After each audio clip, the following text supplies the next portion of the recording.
This video is going to cover the anchor point of the gear gadget, or actually the anchor point of any drawing object. Works the same in Vcarve Pro with the gear gadget, or circles, rectangles, or any other drawing objects. So I have a job set up here that is 12 wide, 12 high. It is a square, and I want to create a gear with the anchor point setting at the center, and I have my X and Y value set to be 6. So that means that the gear is going to be drawn from the center at the location of 6, 6. That is going to put the gear directly in the center of the job. So create the gear. We can see that that now has placed the center of the gear in the center of the job. Now setting up the other anchor points. I'm first going to close the gear gadget and double click here so we can see the bounding points of the gear that we have already created.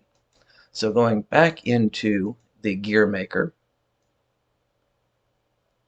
and I'm going to set the anchor point to be the upper left.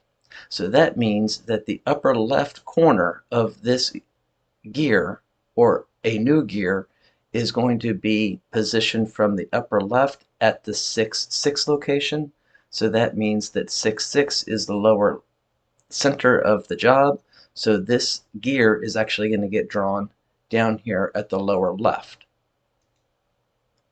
That is with the anchor at the upper right, meaning that the top right of this gear, the bounding box of that gear, is sitting at the location of 6, 6.